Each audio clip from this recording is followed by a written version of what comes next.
Hello everybody, this is Pete at PA Labs, and this video is the second in the series on my MapMaker program, and we're going to start off with a create click here at the bottom. So this brings up a create a game screen, and we're going to say, I don't know, our new game. Okay. And export path, let's see. I want to put a path in here. I guess what I can use is the export path that is MapMaker. So create a folder somewhere. And this is the eventual goal of this program is to create the images that you need for playing your game. So you will get a whole lot of data on the other end of this program when you export this, and that becomes the source into your game module. Now, the game module obviously is outside scope for this, but I put all the pieces that you could ever possibly want in there. So you'll get things like your map as a single PNG image.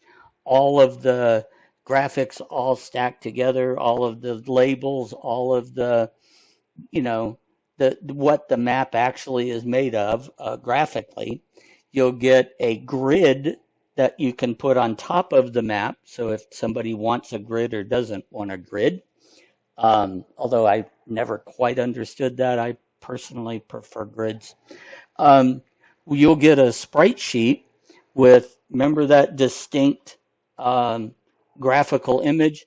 You'll have all of those referenced in a single sprite sheet, and you will get the actual map diced up in the 64 by 64 um, twips or whatever they're called, pixels, uh, of cells that make up the hex. Now, understand that when you're actually using a hex, the 64 by 64 crosses over by about 25% of each hex.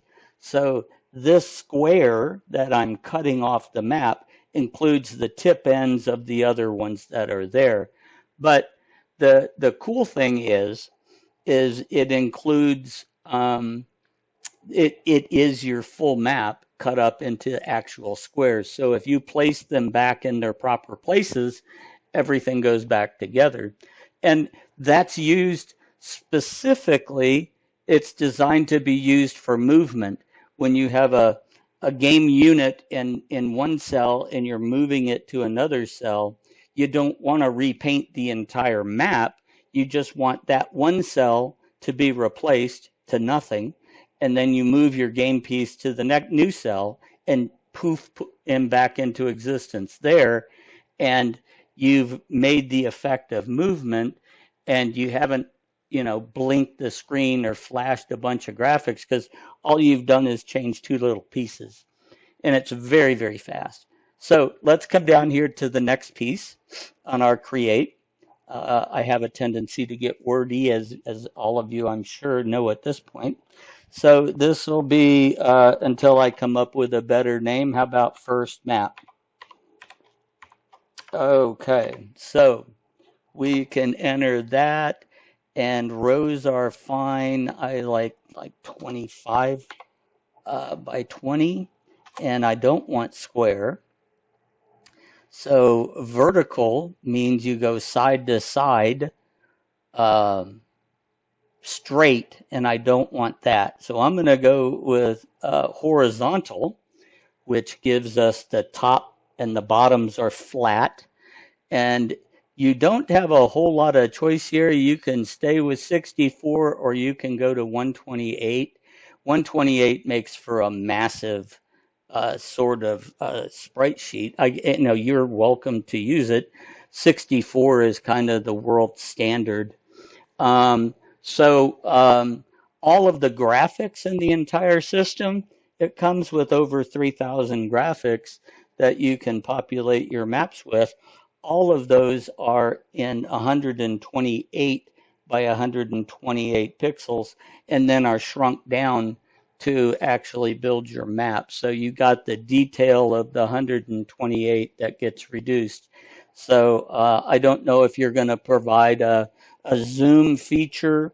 We always stay in multiples of 2. So this 64 breaks in half to 32. You can go down by a quarter and go to 48, 32, 16, or expand bigger. The math all works beautifully, so everything stays relative. And that's another reason why you kind of start with 64.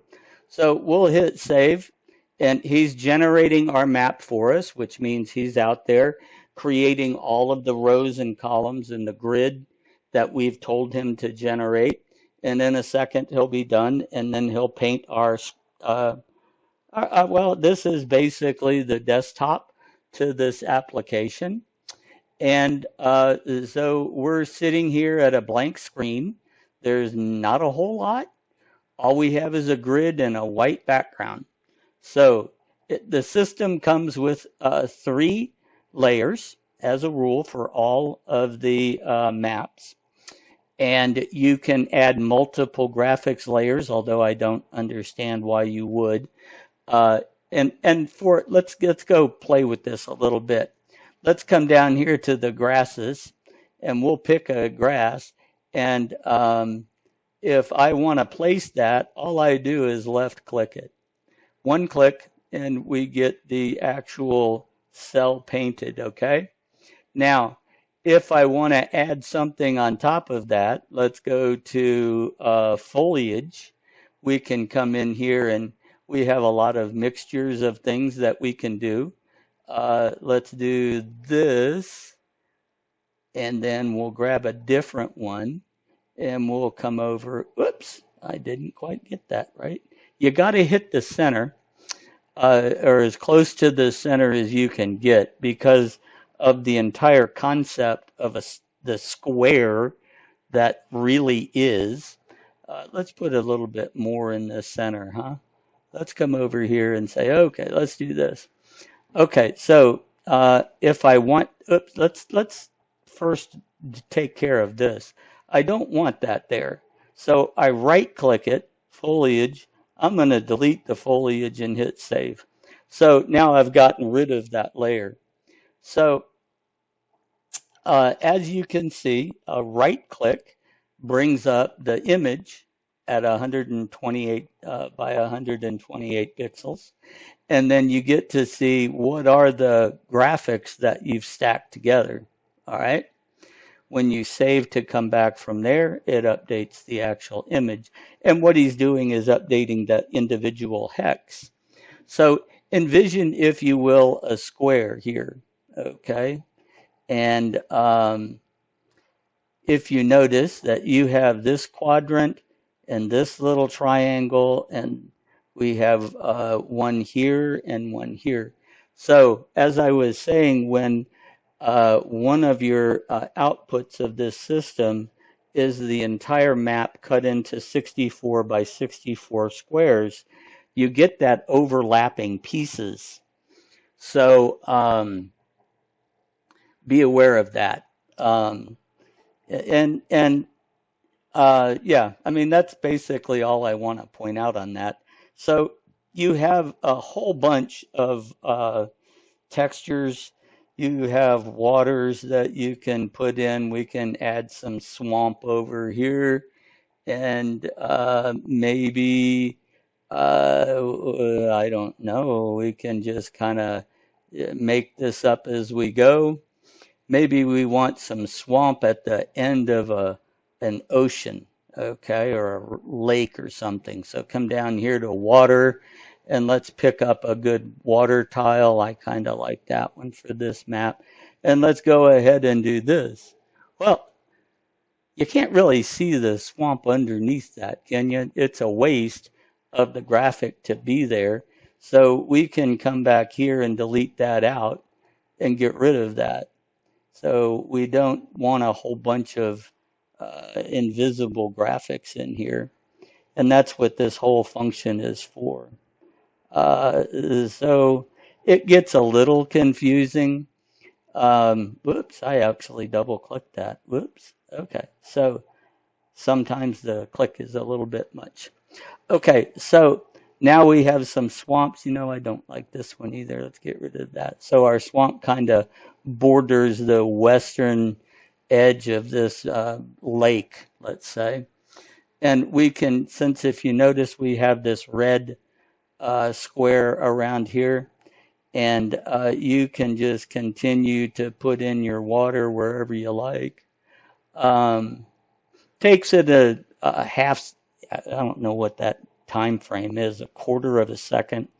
And what's happening in that little quarter of a second is he's updating the hex, and then he's saving the map back.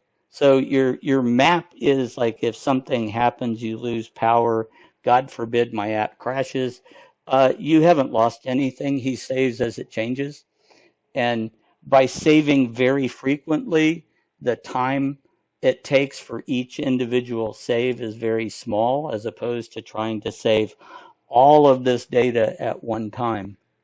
So we need a little bit more land. And let's come over. I always start with like grasses. You might want to start with, oops, which one did I have before? Maybe it was that one. So let's throw this on here. That looks right. So we can get rid of the grass. So this is where I was saying it gets confusing because you get this the sheet name in here. So you have to kind of remember which one is which. But I mean, it's not terrible rocket science. And it's very easy to undo. So what I want to point out is you just go through your map, clicking away and putting things wherever you want. And then you can come back and say, okay, you know, I want some roads. So we can put in some roads. So roads, again, let's start up here. That would be something you would want on top of the foliage. So maybe we take and make our road head due south, and we can pick up you and have our road heading down south. So that's how you would make your map.